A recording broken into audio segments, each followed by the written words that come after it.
कभी उस कुत्ते की हालत देखी है जो दूसरे मोहल्ले में चला जाता है? नहीं देखी, और दूसरे मोहल्ले के कुत्ते उसको घेर लेते हैं। ईरान जी माफ करना, गलती मारे से हो गई। तो बात में ये गाना मत गाना, हमारे आगे हम घुस के पट जाएंगे तुम्हारे अंदर। ईरान के जो सफ़ीर हैं उनको मुल्क से निकाल दिया है। इत्तेफाक से वो पहले ही मुल्क से बाहर थे, वो अपने वतन वापस तेहरान उसकी तुम टांगों के बीच में नीचे हो जाती है, लेकिन फोकस दिखाता है पीछे से कुत्ता जैसे उसको यूं छूता है, तो भाई पुरानी यादें ताजा हो गई जब हरियाणा से पड़ा था एक मिसाइल दागा गया था। थे। शायद इसकी में एक वजह यह भी हो सकती है कि ईरान की हुकूमत ने उनको बुला लिया हो वापस, ये जानते हुए कि वो ऐसी कोई कार्रवाई करना चाहते हैं। तो अगर फुल एम्बेसडर मुल्क में मौजूद हो तो उसको जारी बात है फिर हुकूमत बुलाती भी है। एकदम इधर से कोई छूता है, आओ, काटने की दम नहीं है उसमें, लेकिन आओ आओ आओ करता रहता है। बस ये सोचता है अल्लाह किसी तरह से इस मोहल्ले से निकल जाऊं। तो भाई लोग बोल रहे थे कि हरियाणा से जो वो फौजी ऑफिसर था वो जो है नींद में था और उसने गलती से बाथरूम का लाइट ऑन करने के बजाय प्लास्टिक मिसाइल का बटन दाग दिया था भाई। वो शायद ये फोर्स ही कर रहे थे कि पाकिस्तान जो है ये कर सकता है, तो उन्होंने पहले ही अपने एम्बेसडर को मुल्क से पाकिस्तान से बुला लिया हुआ था। और आज जब पाकिस्तान ने तुम टांगों के बीच में, हमारे पड़ोसी मुल्क की हालत कुछ ऐसी कुत्ते जैसी हो गई। जो आता है बम मार के चला जाता है।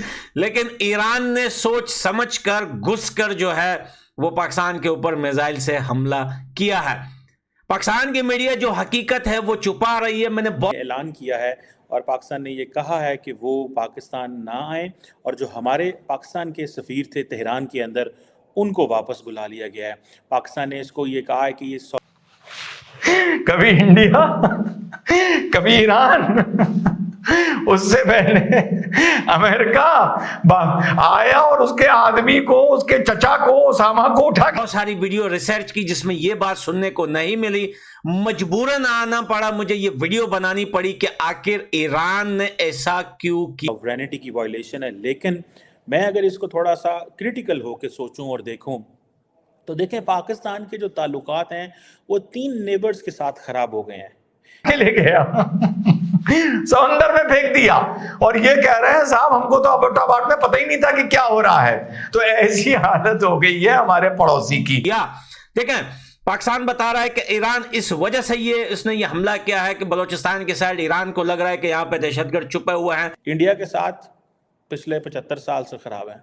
अफगानिस्तान के साथ 15 अगस्त 2021 के बाद जब से तालिबान की हुकूमत आई है हमारे मामलात कंट्रोल नहीं हो रहे, और ईरान के साथ भी हमारे मामलात जो हैं वो ख़राब रहे हैं। और आज जय हिंद दोस्तों, वेलकम टू नव इंडिया न्यूज़। दोस्तों, पाकिस्तान के बलूचिस्तान में ईरान ने तबाड़तोड़ बैलिस्टिक मिसाइल से हमले किए हैं। दोस्तों, इन हमले के पीछे का राज जानने के लिए पाकिस्तान मीडिया पूरी खबर को छुपा रहा है।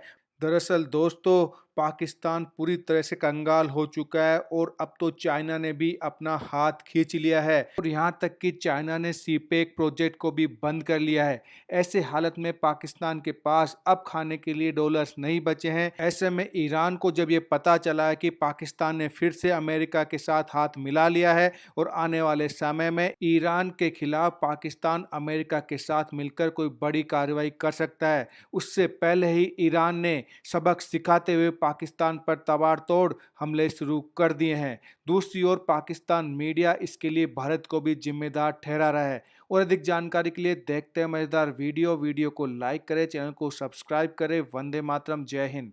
देखिए दोस्तों, ये बात पाकिस्तान की मीडिया मुसलसल छुपा रही है क्योंकि वहां की डॉलर आर्मी जो है, मीडिया उनके हाथ में है, कठपुतली है वहां की सारी मीडिया। जो हकीकत बात है वो यही है कि यहां पर जो पाकिस्तान है वो ईरान के खिलाफ अमेरिका का साथ दे रहा है। इस टाइम डॉलर लेने के लिए पाकिस्तान किसी हद तक जा सकता है। आपको एक लेटेस्ट न्यूज़ और बताता चलूं कि कल पाकिस्तान के अंदर कंप्लीटली जो है वो गैस खत्म हो चुकी है। इतनी भी गैस नहीं है, लोग अपने चूल्हे पे पुस्कियां मारकर चाय पका रहे हैं, अपने पेट का गैस से जो है वो चाय पका रहे हैं। गैस खत्म हो चुका है, बिजली है नहीं, पानी जो है अफगानिस्तान रोकने को जा रहा है। और साथ में दोस्तों यहां पर महंगाई, डॉलर आसमान को छू रहा है, आईएमएफ कर्जा दे नहीं रहा, टीटीपी अफगानिस्तान के तालिबान वहां से टोक रहे हैं, हिंदुस्तान वहां से घुसा के रखा हुआ है। अब यहां पर आईएमएफ भी पैसा नहीं दे रहा, पाकिस्तान के पास कोई ऑप्शन नहीं है अपने जो सरेंडर आर्मी है उनको पैसे देने का, उनको सैलरियां देने का कोई भी ऑप्शन नहीं है। कुछ ना कुछ पाकिस्तान करेगा। चाइना जो है उसने अपने सारे प्रोजेक्ट रोक दिए हैं पाकिस्तान के अंदर, और जो मजदूर पाकिस्तान के वहां काम करते थे सबको सैलरियां नहीं दी और पांव हल्के कर दिए चाइना ने पाकिस्तान से, और अब मांग रहा है वो अपना पैसा पाकिस्तान से। लेकिन पाकिस्तान के पास तो पैसा है नहीं। अब पाकिस्तान को पैसा बनाने के लिए कुछ ना कुछ तो करना पड़ेगा। तो यही है कि अब अमेरिका से हाथ मिला के वो ईरान के ऊपर दबाव लाना चाहता था, लेकिन ईरान के अखुंदाओं ने जो है वो पहले ही दाग दिए हैं मिसाइल, और जो है वो पैगाम दिया है पाकिस्तान की सेना को कि भाई हलवा मत समझना, घर में घुस के मारेंगे। तो एक नई सहज पे चले गए हैं। पाकिस्तान की हुकूमत ने एक पॉलिसी इंट्रोड्यूस कराई थी जिसे कहते हैं geo strategic from geo strategic competitions to या geo strategic to geo economics की तरफ। और इस पॉलिसी में बेसिकली पाकिस्तान चाहता यही था कि किसी तरीके जो पाकिस्तान जो है वो ट्रेड जो रिलेशंस है वो बढ़ाए खित्ते के बाकी ममालिक के साथ, और हम जियो स्ट्रेटेजिक कॉम्पिटिशन्स में ना पड़े और आगे की तरफ जो है वो जाएं और ये चीज़ें हों। लेकिन अनफॉर्चुनेटली ये नहीं हो सका और हमारे ताल्लुकात मज़ीद ख़राब हो गए हैं। देखिए इस वक्त पूरी जिसे कहते हैं ना जियो पोलिटिकल टर्बुलेंस आई हुई है पूरे। जैसे जहाज़ में आप जाते हैं ना तो टर्बुलेंस आती है जी, 40,000 फुट की बुलंदी पे जा रहे हैं तो जहाज़ जो है 35,000 फुट की बुलंदी पे जा रहे हैं तो जहाज़ हिला जुला है, ठीक है जी। कि ये चीज़ें जो हैं वो हुई हैं। अब ये जो क्वेश्चन है जैशुल अदल का, जो कि जिसे वो कहते हैं ना जिसे वो कहते हैं कि ये एक और चीज़ है, ठीक है जी। अब फॉर एग्ज़ाम्पल एक मैसेज भी किया गया है जिसे वो कहते हैं ना कि ईरान की तरफ से मैसेजिंग की जा रही है कि गलती हो गई है शायद, कि जी एक मैसेजिंग ये भी की जा रही है कि शायद कुछ कन्फ्यूजन भी हुई है। लेकिन बहरहाल जो भी है पाकिस्तान जो है वो चांसेस ये हैं, कई लोग कह रहे हैं कि रिएक्ट नहीं करेगा। मैं ज़ाती तौर पे समझता हूँ कि पाकिस्तान को रिएक्ट करना चाहिए। ये पाकिस्तान की सरहदों की खिलाफ वर्जी है, हम नहीं अफोर्ड कर सकते। एक तरफ भारत ने पाकिस्तान पे हमला किया, भारत को तो हमने जवाब दे दिया, और जब जवाब दिया उसके बाद डॉग फाइट हुई, हालात ख़राब हुए और फिर वो चीज़ें चली।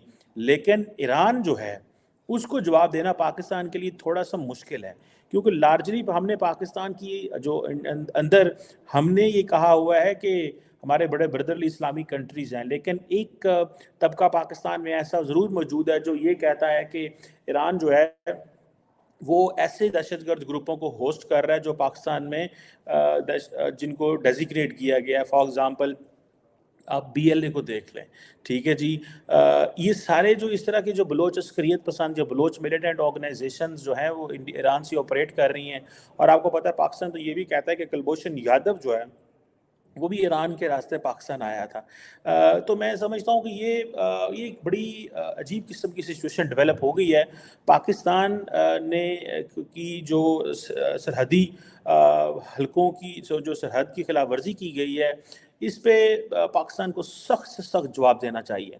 और अगर हम ये महसूस करें कि हमें कोई मिलिट्री एक्शन लेना चाहिए तो ज़रा भी इस पे पाकिस्तान को हिचकिचाना नहीं चाहिए। उसकी वजह यह है कि आपको पता है कि जो इमरान खान की पार्टी है वो समझ रही है कि पाकिस्तान जो है वो जो क्योंकि पाकिस्तान के अंदर एक माहौल इस तरह का है कि एक सिक्योरिटाइजेशन का माहौल है पाकिस्तान के अंदर। क्योंकि जय हिंद दोस्तों, आज का वीडियो देखने से पहले अगर आपने नव इंडिया न्यूज़ को सब्सक्राइब नहीं किया है तो तुरंत नीचे दिए सब्सक्राइब बटन पर क्लिक करें, वीडियो को लाइक करें, कमेंट करें और मजबूत भारत की धमक को महसूस करें।